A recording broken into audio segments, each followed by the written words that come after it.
మాజీ మంత్రి పేర్ని నాని రేషన్ బియ్యం కుంభకోణంలో విస్తుపోయే నిజాలు బయటకు వస్తున్న పరిస్థితి కనిపిస్తోంది.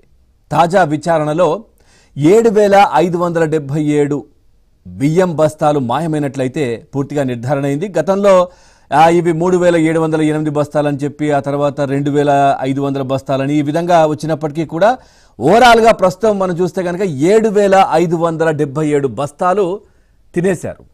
మరి ఏం చేశారు ఏంటి అనేది కూడా ఆ దేవుడికే తెలియాలి. ఎందుకంటే దానికి సంబంధించినటువంటి ఎంక్వైరీలు కూడా పూర్తిగా జరుగుతున్నాయి. వీళ్ళకు సంబంధించి వీళ్ళని ఎంక్వైరీకి పిలిచినా రావట్లేదు, ఎక్కడికి వెళ్ళారో కూడా తెలియని పరిస్థితి, అబ్స్కాండ్ తప్పించుకొని తిరుగుతున్నటువంటి పరిస్థితులు కనిపిస్తూ ఉన్నాయి. లుకౌట్ నోటీసులు కూడా జారీ చేసినటువంటి పరిస్థితులు అయినా కానీ మరి ఇప్పుడున్నటువంటి పోలీసులే, ఇప్పటి పోలీసులే అప్పుడు వాళ్ళ కోసం పనిచేసిన వాళ్ళు, ఇప్పుడు వాళ్ళే ఇంకా పోలీసులు ఉన్నారు కాబట్టి వాళ్ళే వీళ్ళకి సహాయం చేస్తున్నారనే మాటలు కూడా కొద్దిమంది పోలీసులు మాత్రమే, అందరు కాదు, వాళ్ళే సహాయం చేస్తున్నారనే మాటలు కూడా వినిపిస్తూ ఉన్నాయి.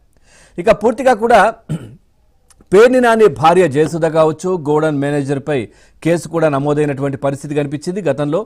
ఇక పోలీసులు వాళ్ళపైన కేసులు కూడా పెట్టినటువంటి పరిస్థితి. ఇక బియ్యం మాయంపై కేసు నమోదు చేయడంతో వాళ్ళిద్దరూ కూడా అజ్ఞాతంలోకి వెళ్ళిపోయినటువంటి పరిస్థితి కనిపించింది. ఇక ఇదొక వైపు, అంటే డిప్యూటీ సీఎం పవన్ కళ్యాణ్ గారు ఏదైతే కాకినాడ బోర్డర్ ఏవులో అక్కడ ఉన్నటువంటి దాంట్లో అక్కడ ఏం జరుగుతోంది, బియ్యం ఏ విధంగా ఎక్స్పోర్ట్ చేస్తున్నారు, ఇటు పౌర సరఫరా శాఖ నుంచి ఏ విధంగా వెళ్తూ ఉంది, ప్రజలకు పంచాల్సిన బియ్యం ఏ విధంగా ఎగుమతి అవుతోంది ఇక్కడ నుంచి అనేది పూర్తిగా చూపించిన తర్వాత ఒక్కొక్కటిగా దీనికి సంబంధించి బియ్యం అక్రమ రవాణాకు సంబంధించి కావచ్చు, బియ్యాన్ని అమ్ముకోవడం కావచ్చు, ఇట్లాంటివన్నీ కూడా బయటకు వస్తున్నటువంటి పరిస్థితి, స్కామ్లు కనిపిస్తూ ఉన్నాయి.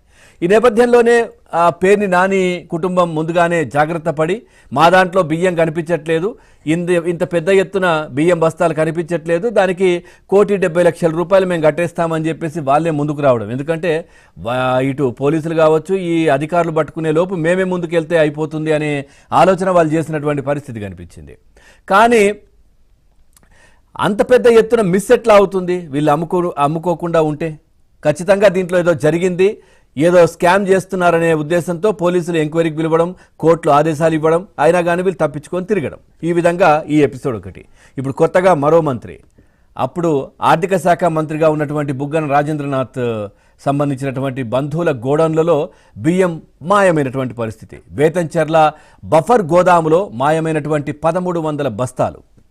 సో ఇప్పటికైతే ప్రాథమిక అంచనా ప్రకారం అవి 1,300 బస్తాలు, దాని విలువ దాదాపుగా 50 లక్షల రూపాయలు అంటున్నారు. సో ఇంకా ఎన్ని బయటకు వచ్చేదో, ఇంకా రావాల్సినటువంటి అవకాశం ఉంది. ఇంకా ఎంక్వైరీలు కూడా దీనికి సంబంధించి జరుగుతూ ఉన్నాయి. ఓ గోదాంలో చూస్తే 398 బస్తాలు మాయమైనట్టుగా ఉంది, మరో గోదాంలో చూస్తే 920 బస్తాలు మాయమైనట్లుగా ఆ అనుమానం కూడా వ్యక్తం చేస్తున్న పరిస్థితి. ఇక పూర్తిగా రేషన్ బియ్యం అక్రమ రవాణాకు ఇటు ఏదైతే సహకరించినట్లు అంటే కూటమి నేతలు కూడా అనుమానం వ్యక్తం చేస్తూ ఉన్నారు.